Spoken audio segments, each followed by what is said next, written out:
Juste avant, vous avez vu un certain nombre de technologies et d'avancées.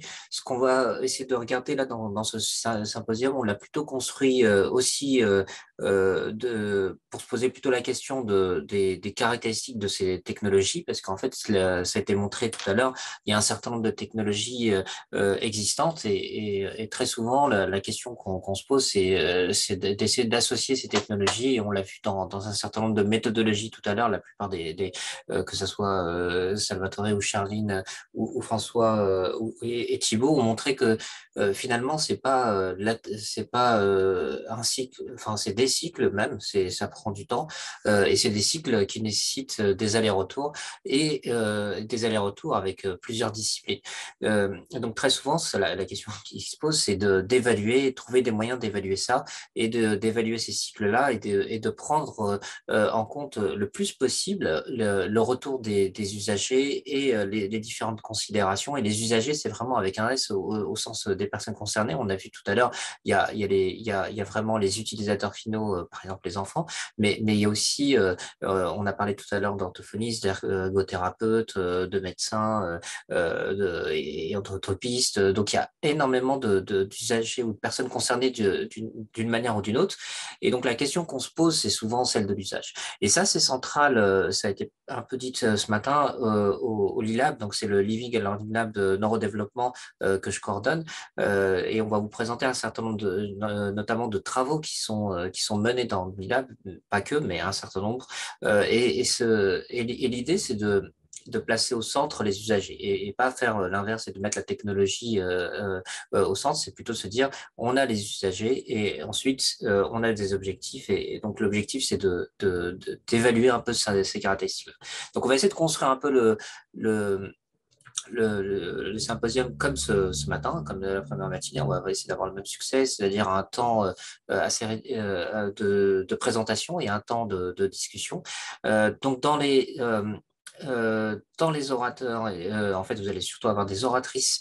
Donc, on a Charline Gronsard, que vous avez vu tout à l'heure, qui est orthophoniste, mais qui est aussi qui est ingénieur de recherche au LILAB et qui est central dans les activités du LILAB aujourd'hui, qui va vous parler d'une échelle justement sur l'évaluation. Et vous allez voir un peu la particularité de ces échelles-là qui sont construites, qui elles-mêmes sont construites avec une méthodologie spécifique. Ensuite, vous allez avoir un travail sur justement l'usage entre le LILAB avec Charline, mais aussi là, aussi Adela qui est sur Emoface, donc Adela qui travaille à Emoface, et vous allez voir un peu comment on peut mener des expérimentations et quel retour d'usage on peut faire déjà aux personnes concernées, mais aussi aux développeurs pour essayer d'évaluer ces systèmes-là. Et à la fin, donc la dernière présentation de Cécile Mazon, qui est maître de conférence à l'Université de Bordeaux et à l'INRIA, qui va vous parler d'un système tutoriel intelligent pour l'apprentissage des mathématiques. Et vous allez voir un peu la mise en situation dans un collège, dans une classe Ulysse au collège. Donc tout de suite, je laisse la main à Charline, qui va peut-être qui va pouvoir se présenter, même si elle s'est un peu présentée tout à l'heure, et parler tout de suite de l'échelle. Super, merci beaucoup Mohamed pour le passage de relais. Oui, donc du coup, Voilà, c'est bon, on voit tout.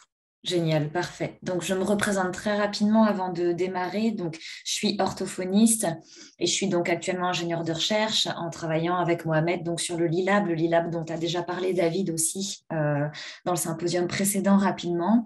Donc, juste pour replacer peut-être le LILAB, en fait, donc c'est une mission qui a été confiée à Mohamed et le but du jeu, c'était de se poser la question de comment on peut évaluer l'utilisation de ces nouvelles technologies qui sont dédiées aux personnes avec troubles du neurodéveloppement. Euh, et c'est une vraie question parce qu'en fait, actuellement, il y a quand même énormément de choses qui sont faites et du coup, c'est difficile de faire le tri en fait entre ce qui est bien fait, ce qui n'est pas bien fait. Et en fait, il y a même la question qui est à se poser, c'est est-ce qu'on peut dire, est-ce qu'on sait dire ce qui est bien fait et ce qui n'est pas bien fait. Donc du coup, voilà, donc, je vais vous présenter une des échelles sur laquelle on a travaillé, notamment avec David et Mohamed, qu'on a appelé l'échelle d'ICTAS, et puis je vais vous expliquer un petit peu mieux sur quoi on est parti.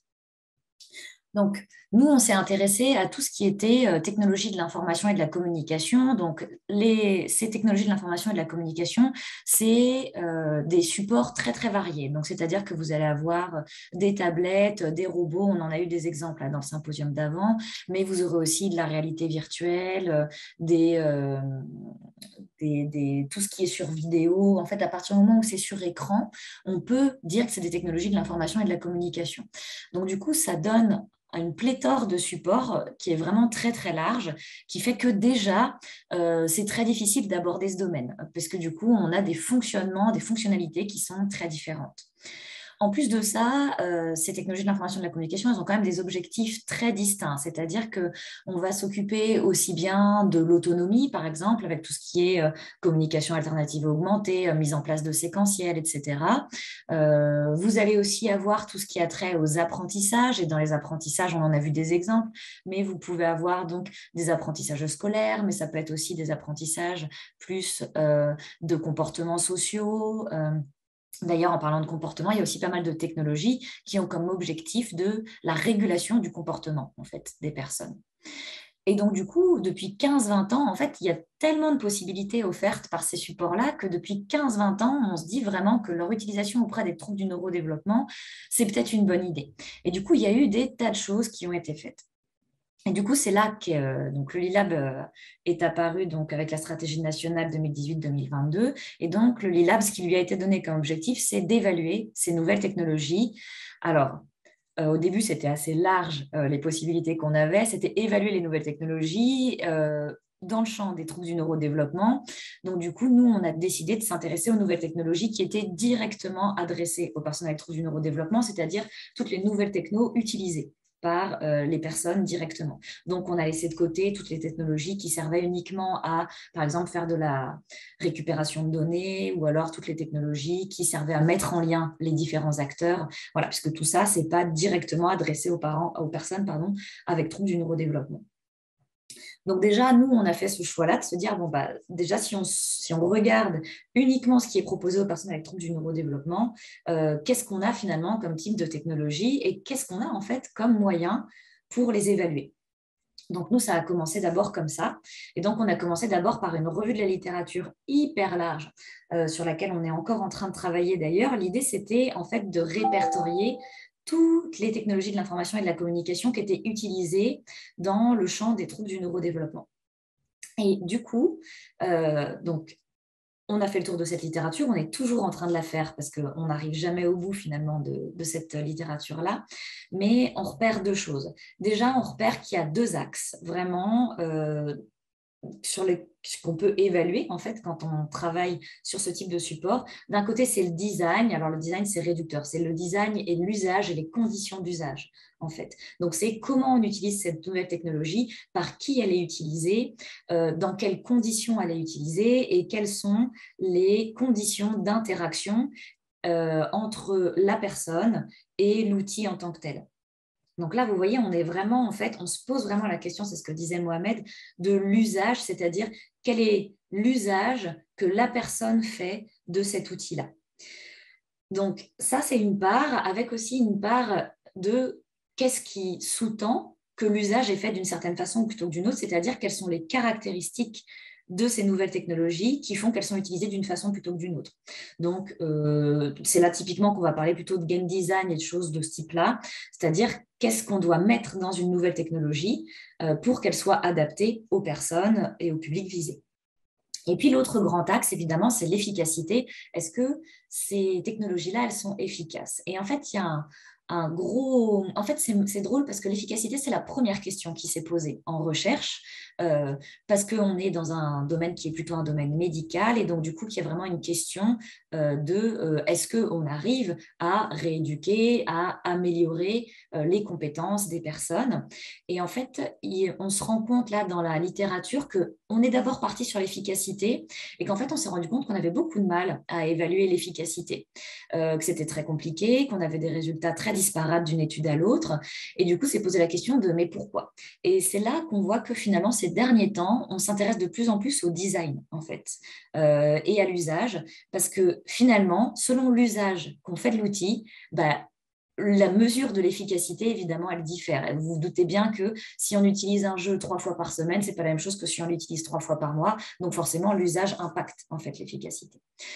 Donc, du coup, on a regardé de plus près tout ce qui justement regardait le design vraiment de ces outils, leur utilisation. Et en fait, on s'est rendu compte qu'il y avait encore très peu de choses qui étaient faites. Surtout, il y a très peu de guidelines en fait. Quand on commence à créer un jeu sérieux, en gros, c'est un petit peu en mode YOLO, j'essaye de faire quelque chose et puis on voit ce que ça donne.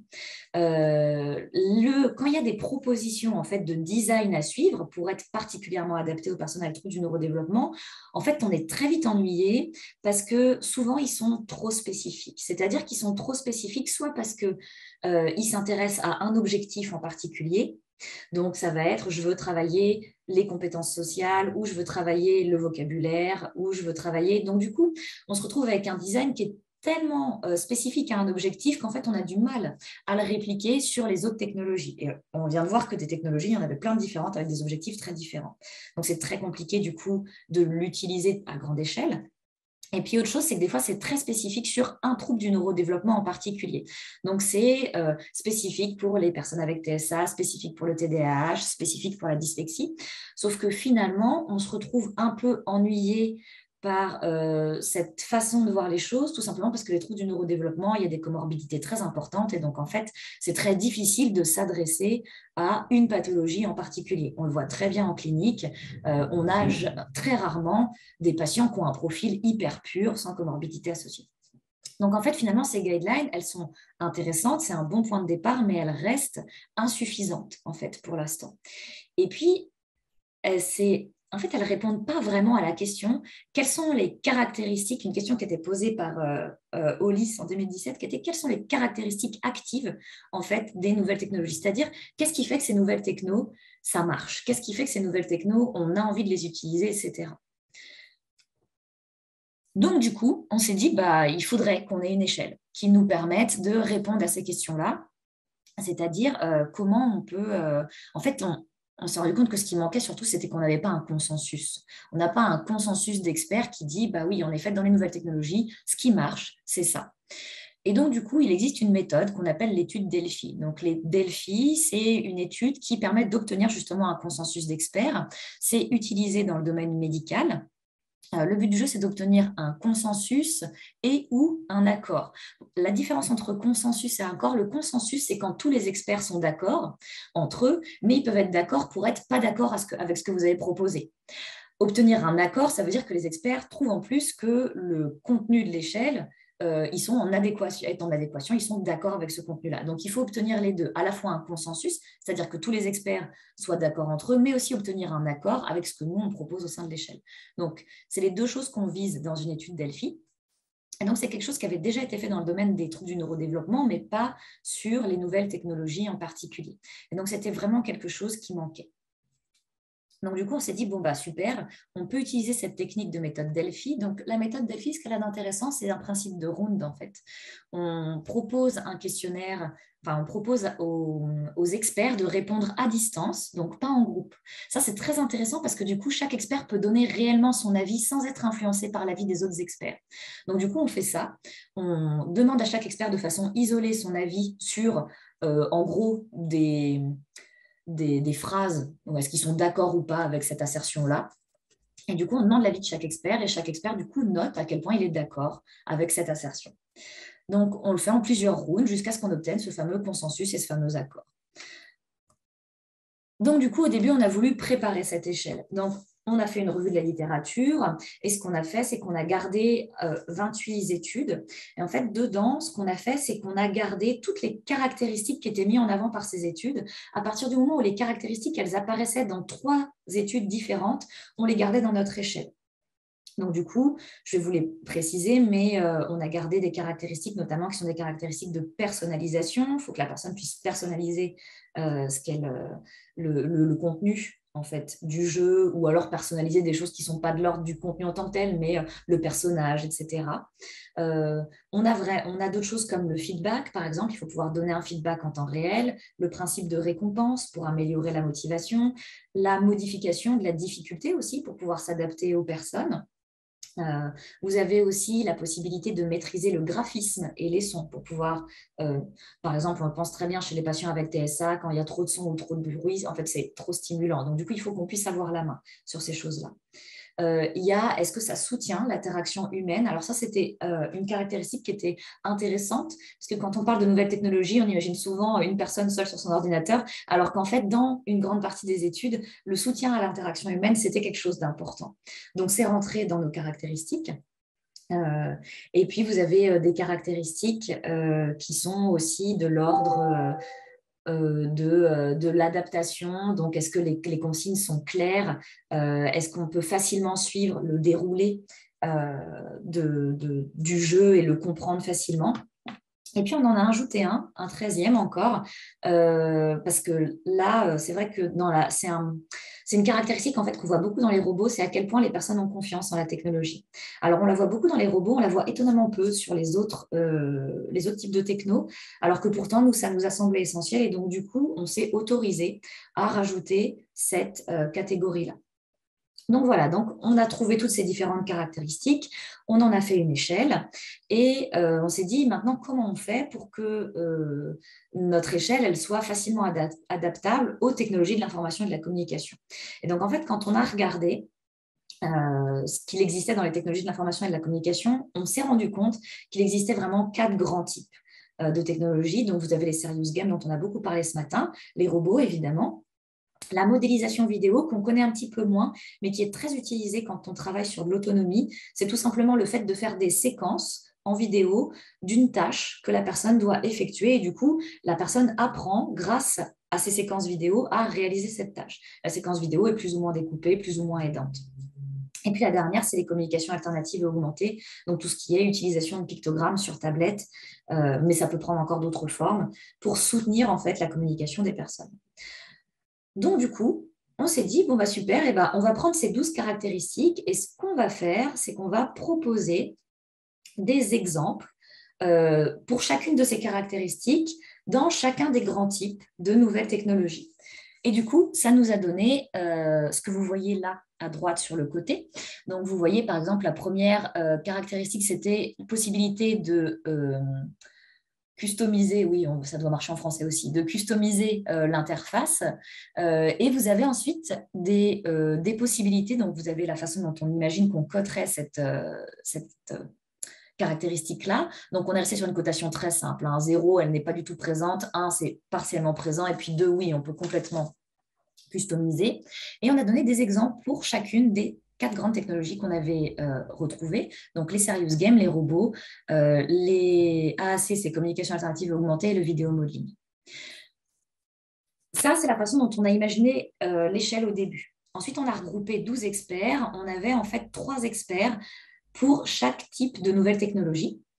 C'est des experts internationaux, donc on avait des gens des États-Unis, d'Australie, un Grec, des Français évidemment, des personnes d'Angleterre, voilà. Donc tous des personnes reconnues comme experts dans leur domaine qui avaient déjà publié plusieurs fois sur le sujet.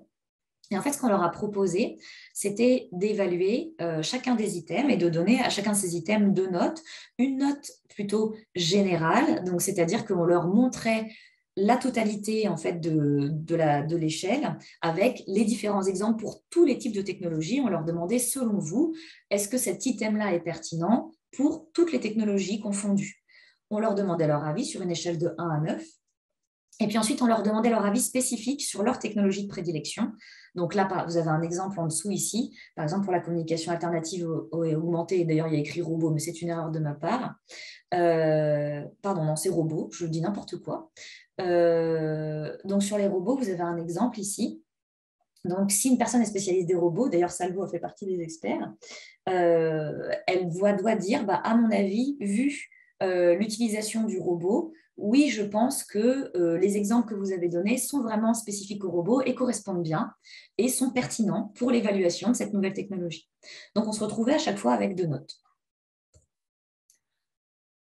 Il nous a fallu 2 rounds, donc c'était assez court pour obtenir accord et consensus. Donc, je vous ai mis grosso modo les résultats, mais donc ce que vous pouvez voir, c'est que sur le premier round, là, je vous ai montré la note générale. Donc, ce n'était pas spécifique par type de nouvelle technologie, mais sur la note générale, ce que vous voyez, c'est que sur le premier round, on avait quelques caractéristiques. Donc, la caractéristique 6, la caractéristique, pardon, 6 que vous voyez, qui est donc le fait de pouvoir changer la difficulté, n'était pas hyper... on n'avait pas vraiment de consensus sur des experts. Il y en avait qui trouvaient que c'était bien fait, d'autres qui étaient mal fait. Donc, celle-là, il fallait absolument qu'on la reprenne. Même si on voyait bien qu'on était plutôt pas mal parti, puisque de façon générale, on avait des médianes assez élevées. Mais si vous voyez, après le premier round, du coup, on a demandé à chaque expert de faire un petit commentaire à chaque fois de sa note pour comprendre ce qu'il fallait qu'on change. Donc, ce qui est intéressant, c'est qu'entre le premier round et le deuxième, on n'a ni rajouté ni enlevé de caractéristiques. Ce qui veut dire que dans la recherche de littérature, finalement, on avait déjà une forme de consensus qui se dégageait, avec lequel les experts étaient d'accord. Et puis après, on a refait un peu l'intérieur de l'échelle. Et là, vous voyez qu'en fait, on a des super résultats puisqu'on a des médianes hyper hautes. Je rappelle que la note maximale, c'est 9. Donc, on a des médianes qui sont à 9 et on a en fait un consensus quasiment à chaque fois puisque vous voyez que la variance dans les résultats, elle est très faible, 1,25 au maximum. Donc, ça veut dire que les notes étaient toutes hyper proches les unes des autres.